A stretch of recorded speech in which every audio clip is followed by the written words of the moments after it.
Howdy, everybody. I've got a very spicy brew that I'm going to be taking through a league to see if it has any legs. So, the other traditional Stonehorn list really doesn't have anywhere to go. There's some minor changes you could do to adapt it to a metagame, but there's no real overarching changes that I can make to that deck that really changes it in a major way. So we're doing a completely wild change. Instead of doing Stonehorns and Moments pieces to lock out combat, we're going to be trying Rhystic Circle. Now, you really have to stretch your mana base to play a double color card in Tron, which I've had to do. And Rhystic Circle is really bad if you don't have Tron. If you don't have actual Tron, this card is not going to do much to save you. But if you get into play, and if you have Tron, you are going to win the game most of the time. To supplement it, we are just playing 4 Stonehorns.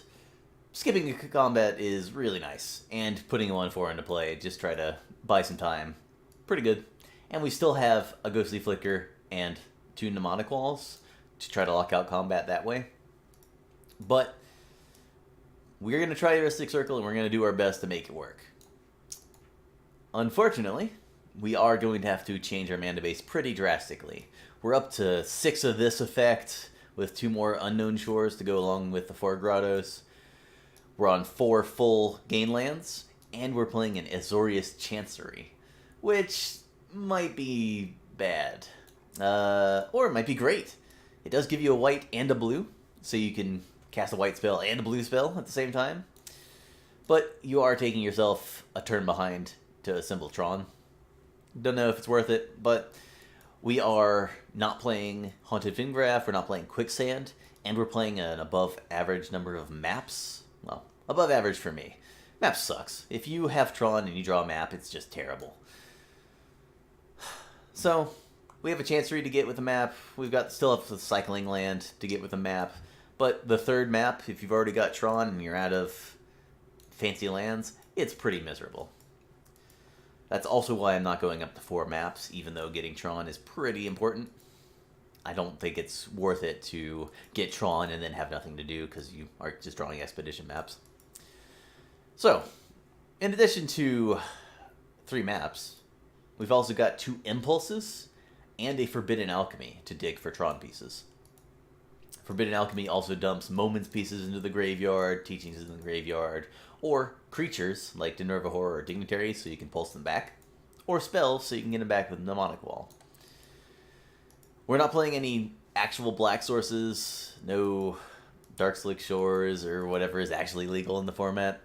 The only thing we have to cast Dinerva Horror or Forbidden Alchemy flashback are the 4 Prisms and 6 Grotto lands. Same thing with our green spells. The only way we can cast these is with these 10 sources, and technically we can get a Grotto or an Unknown Shores with the maps. But I want 1 Moments piece so I can Teachings for it. There's a chance that Prismatic Strands would be better, just so I don't have to worry about having green mana as well. But I really want a Moments piece so that if I have 6 mana and I don't need to worry about colored mana sources, I can just Teachings, tapping blue mana, and then Moments piece with the leftover 2 mana on 6 mana.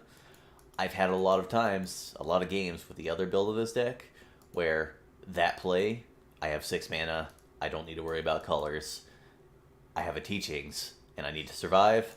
That's been what's been able to win me the game. So, we're playing Rhystic Circle. This card is going to take a lot of time to play. It's just going to drain my clock severely.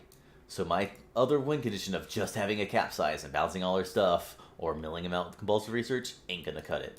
So we're playing 1 Dinerva Horror. I could play 2 Dinerva Horrors. I'd rather have 1 Dinerva Horror and 1 Capsize.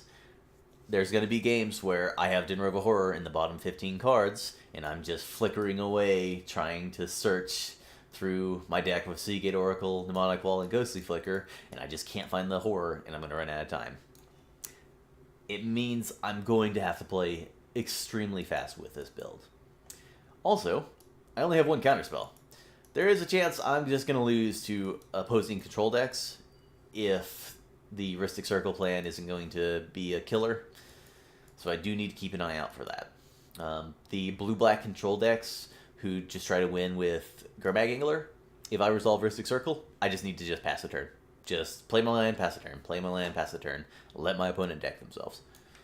I don't believe the blue-black Delver Angler decks, I don't believe they're going to be able to beat a Rhystic Circle, so I don't need to worry about it. And I believe that I can trade on time against those kind of decks reasonably well, because they do get priority to pay one. But if that's not the case, I am just going to need to play really rocket fast.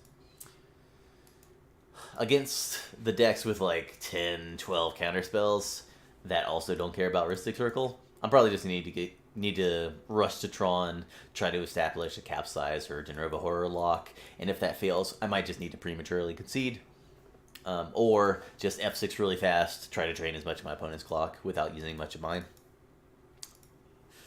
This is going to be pretty awkward, and there's a chance that I'm just going to need to rejigger the deck to have a main deck second counterspell to be able to ensure I have inevitability. But we'll burn that bridge when we cross it. This is completely untested, so we're just going to throw it at the wall and see what sticks. Anyway, we're playing 4 Seagate Oracles, 4 Mole Drifters, only 1 Ghostly Flicker. There's a chance I still need a second Ghostly Flicker so I don't get locked out by a single Pachuca Bog eating my Ghostly Flicker, but whatever, who cares. I don't need Ghostly Flicker lock to win the game against a lot of decks. Rhystic Circle will do it by itself. So, we'll see where that goes. In the sideboard, we got 2 Dispels and 4 Pyroblasts for the opposing control matchups. We've got 4 Hydroblasts. There's a chance I don't need 4 Hydroblasts if I'm playing Rhystic Circle, because I should be able to... If I'm able to get Rhystic Circle down, I should be fine against Burn or Kiln Fiend. But we'll see.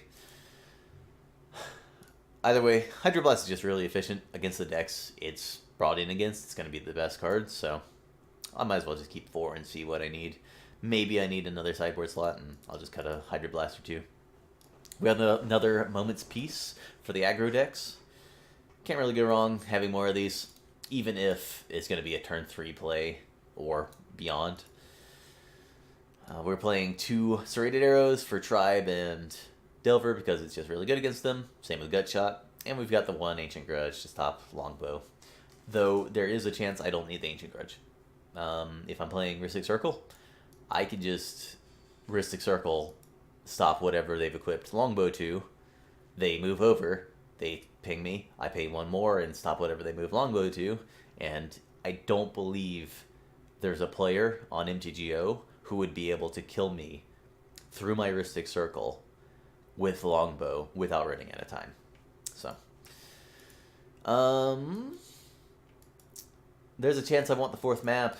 There's a chance I might want to just go with the more impulses just to cycle through my deck faster. There's a chance I need a second horror to be able to win in time. But we'll figure that out whenever we play some games. This is certainly a deck I would want way more prisms in. If I could play 8 Prophetic Prisms, it would be much easier to justify playing a double white card.